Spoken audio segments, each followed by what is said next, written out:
Assalamualaikum warahmatullahi wabarakatuh. Hamdan syukronillah amma ba'd. Sahabat manusia plural yang saya hormati dan saya banggakan, Nasdem mulai ketularan seperti mereka. Mulai mengata-ngatai presiden. Ingat kan? Dulu bagaimana kemudian presiden disebut, dikata-katai oleh mereka sebagai presiden yang pelangap-pelongo dan sebagainya. Pokoknya ledekan dan ejekan selalu dilontarkan oleh mereka kepada Presiden Jokowi. Nah sekarang ketika Nasdem menentukan capresnya yaitu Anies Rashid Baswedan, nah dia mulai berbicara tentang Presiden Jokowi. Kata Nasdem, ini sedang ramai dibicarakan di Twitter ya, saat itu Jokowi bukan siapa-siapa. Kemudian kita akan lihat reaksi netizen. Apakah benar dulu Jokowi bukan siapa-siapa? Atau memang Nasdem yang dari dulu bukan siapa-siapa? Ini dibongkar oleh netizen. Kita baca nih ya. Masih tidak habis pikir karena membaca pernyataan Nasdem yang merendahkan Presiden Jokowi. Menyandang gelar wali kota terbaik ketiga dunia.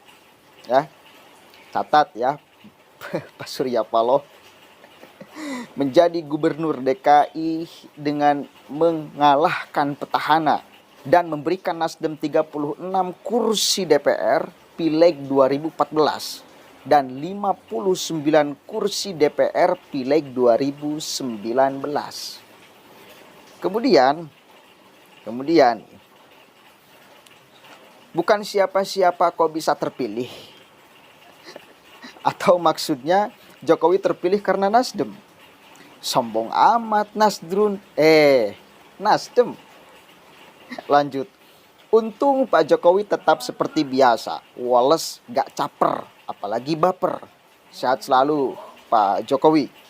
Kemudian DRS Joko Widodo saat itu adalah wali kota Solo yang mendapat penghargaan dunia sebagai salah satu wali kota terbaik.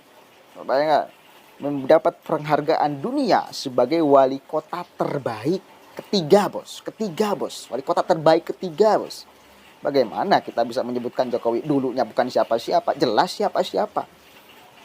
Kemudian woi Nasdem 2005 Pak Jokowi wali kota Solo pertama yang dipilih secara langsung 2 periode. Lah kalian baru lahir 2011. Kita tahu sama-sama memang dulunya Nasdem itu bukan partai ya. Bukan partai, itu ormas saja. Baru partai Nasdem tuh. Lanjut, 2012 gubernur DKI, 2013 wali kota terbaik ketiga dunia. Lah kalian baru bikin kongres pertama di tahun itu. Jadi yang bukan siapa-siapa itu kalian, kata netizen. Kemudian nih, Nasdem lagi kalang kabut. Narasi seperti ini menunjukkan bahwa ada kerisauan. Lanjut nih. Tanpa Jokowi Nasdem bahkan tidak bakal lebih banyak dapat suara dibanding Perindo. Orang Golkar saja menyebut partai Nasdem itu panas demam. Sekarang Nasdem merasa besar, mendukung seorang yang gagal total sebagai menteri dan konyolnya menyerang Jokowi terus. Lanjut. Nasdem juga kalau bukan karena usung Jokowi hanya partai ecek-ecek, belum tentu masuk parlemen atau Senayan. Kita jujur-jujuran aja lah. Lanjut. Itu yang dinamakan berjalannya karir politik bro. Terpenting tidak terlepas bawa amanat rakyat. Satu lagi. Nih, yang lebih penting nih.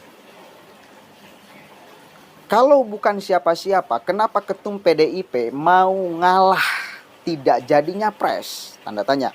Karena Mega yang lebih tahu siapa-siapa Jokowi. PDIP bukan seperti Nasdem yang tidak punya kader yang mumpuni. Surya Paloh hanya jadi broker. Ketum partai gagal karena tidak bisa membina kader. Jadilah broker politik. Jadi saya kira ini netizen sudah sangat cerdas dan paham ya sepak terjang Presiden Jokowi.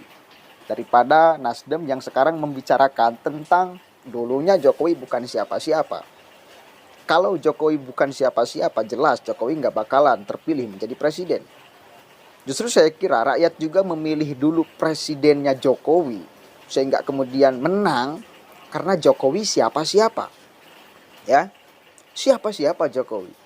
Jadi bukan siapa-siapanya Jokowi itu mungkin ketika lahir, ketika masuk sekolah SD, SMP, dan SMA. Nah, setelah berkarir dari 2005 sampai sekarang 2022, jelas Jokowi itu siapa-siapa. Mungkin Surya Paloh yang bukan siapa-siapa. Atau mungkin dulu ya Surya Paloh siapa-siapa. Tetapi sekarang Surya Paloh menjadi bukan siapa-siapa karena kalang kabut ingin mengalahkan elektabilitas Presiden Jokowi. Yang susah dan mudah-mudahan nggak bisa. Tapi ya wis lah, kita akan lihat aja seberapa kuat ketokohan Surya Paloh dibanding ketokohan Presiden Jokowi. Seberapa kuat? Saya kira nggak lebih kuat Surya Paloh ketokohannya daripada Presiden Jokowi. Wali kota Solo menjadi wali kota terbaik peringkat ketiga dunia. Itu kan prestasi yang sangat luar biasa dan saya kira dicatat oleh masyarakat. Ya, dicatat oleh masyarakat. Mungkin Nasdem itu ingin mengatakan Jokowi bukan siapa-siapa sebelum dia menjadi wali kota Solo. Hanya tukang kayu saja. Ini kan gak beda jauh seperti Amin Rais yang seolah mengolok-olok profesi Presiden Jokowi ketika bukan siapa-siapa itu. Tapi itulah manusia yang kemudian punya cara pandang yang visioner ke depan. Dan jelas faktanya maju dan berkembang. Itu adalah ciri manusia. Dulu Jokowi bukan siapa-siapa. Sekarang di Indonesia sangat diperhitungkan apa yang dia ucapkan dan apa yang dia lakukan. Itu bos. Itu saya kira salah satu yang membuat masyarakat jatuh cinta kepada Presiden Jokowi justru karena yang pertama memang Presiden Jokowi itu lahir dari rahim masyarakat sama seperti kita. Gak ada mungkin keistimewaan seperti Surya Paloh. Ya. Tetapi Jokowi mampu menunjukkan meskipun lahir dari masyarakat pinggiran lah katakan, mampu mendunia. Dan jelas Jokowi berpengaruh sekarang bukan hanya di dalam negeri, tetapi di luar negeri. Kita ingat ucapan Luhut bin Sarpanjaitan, dia mengatakan Jokowi itu sangat diperhitungkan di dunia. Sangat diperhitungkan. Banyak kepala-kepala negara yang minta Jokowi menjadi juru perdamaian dunia. Kan gila. Artinya apa? Jokowi itu dihitung bukan hanya di Indonesia, tetapi di dunia. Dan jelas kesimpulannya sekarang Jokowi sangat siapa-siapa dan Surya Paloh yang bukan siapa-siapa. Assalamualaikum warahmatullahi wabarakatuh.